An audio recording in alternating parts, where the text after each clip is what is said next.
Portland in October was all damp leaves and gray skies.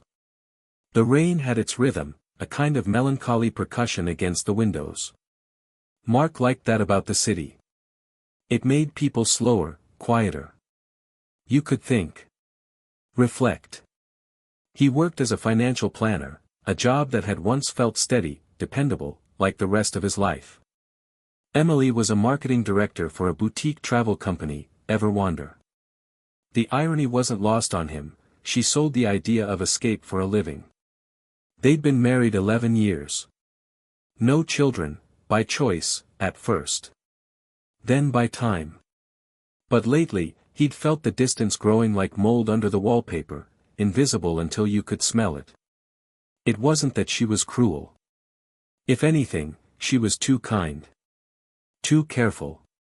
Kisses had become forehead pecks. Conversations had become schedules.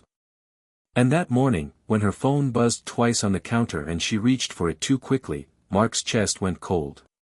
"Work?" he asked. "Yeah." "Jill from the campaign," Emily said, sliding her phone into her purse. "We're doing a client pitch next week. Big account." He nodded, forcing a smile. But something didn't add up. Her tone had that practiced ease, like she'd said it before. Over the next few weeks, the changes became patterns. She started coming home later. Sometimes 7, sometimes 9. Always with explanations, late meetings, client dinners, new projects. She laughed more on the phone, softer, warmer, in a way that made his chest ache. One night, she came home with a wine stain on her blouse and said, "Don't ask." He didn't. But he started noticing everything. Her perfume changed, something lighter, floral, not the musky scent he'd given her for their anniversary. Her gym bag became her constant companion. And she began locking her phone. One evening, when she was in the shower, Mark stared at her phone charging on the counter. His heart raced. His hands trembled. He knew he shouldn't. He also knew he would. The passcode failed twice. On the third attempt, he stopped. He wasn't ready for the truth, not yet. Mark's best friend, David, worked with him at the firm, single, cynical, a serial bachelor who thought marriage was just the longest con in history. When Mark finally brought it up over drinks at a quiet bar downtown, David's face said everything. "Bro," he said, sipping his beer, "you're seeing the signs. You just don't want to believe them." Mark frowned. "I can't accuse her without proof." "Sure you can. That's called being a husband." Mark forced a laugh, but his friend's words echoed in his head. That night, he followed her. Emily had said she was meeting clients at The Willow, a cozy restaurant near the river. Mark waited in his car 2 blocks away, rain dripping down the windshield. At 8:14 p.m., he saw her, hair down now, coat open, laughter bright even through the drizzle. She wasn't alone. A man walked beside her. Tall, younger, maybe mid-30s. They moved like people who knew each other too well, her hand brushing his arm, his eyes staying on her face. Mark's breath caught. Then she leaned in. Whispered something. The man smiled. And they kissed. It wasn't a goodbye kiss. It was slow. Familiar. Mark's heart stopped. Then restarted as something else, colder, sharper. He didn't confront her that night. He didn't even follow her home. He just drove.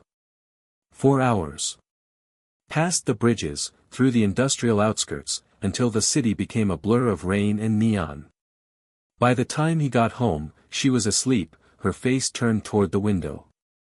He stared at her for a long time, wondering how many lies fit behind a smile. The next day, he started gathering proof. Receipts. GPS history. A call log he synced from her iCloud months ago when he set up their shared calendar. The man's name came up more than once, Ryan Pierce, listed as client, Evergreen Group. He wasn't a client. Mark checked. He was a freelance photographer.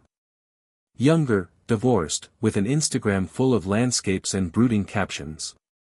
"Love is a kind of exile," one post read. Mark nearly laughed. A week later, Emily told him she was flying to San Francisco for a conference. She packed her suitcase with mechanical precision, kissed him goodbye, and promised to call that night. She didn't. He didn't wait for her to. By the next morning, Mark was in his car, driving south, 6 hours of empty road and static radio. When he reached the hotel she'd mentioned, the clerk's face told him everything. "I'm sorry, sir," the woman said. "There's no Emily Turner checked in. But there was a Mr. and Mrs. Pierce." Mark's hands shook as he thanked her and walked out. The name echoed in his head until it stopped sounding real. She came home 2 days later, glowing. Tanned. Relaxed. "How was the conference?" he asked quietly. "Exhausting," she said, setting down her suitcase. "But it went great." He smiled. And in that moment, he knew, he was done pretending. That night, while she showered, he placed the printed photos on the kitchen table. The ones he'd taken, her and Ryan walking through San Francisco's Embarcadero, holding hands, kissing near the water. When she stepped into the kitchen, towel around her hair, she froze. The silence that followed was thick. Only the ticking of the wall clock filled the air. "Mark," she whispered. He looked up slowly. "Don't lie." She sank into the chair across from him, her face pale, her lips trembling. "I didn't mean for it to happen," she said. He laughed bitterly. "That's what people say when they already mean it." The confession came in pieces. She'd met Ryan 6 months ago during a campaign shoot. They'd started texting, then talking, then falling. She said it wasn't about sex, it was about feeling seen. "You stopped noticing me," she said through tears. "You stopped hearing me." Mark stared at her, stunned by how easily she turned her betrayal into a wound he was supposed to feel guilty for. "You broke us," he said softly. "I didn't want to," she whispered. "But you did." The next morning, Mark didn't go to work. He went to a lawyer. By the time Emily came home that evening, there were papers on the kitchen table, the same table where her lies had been exposed. Divorce. No arguments. No second chances.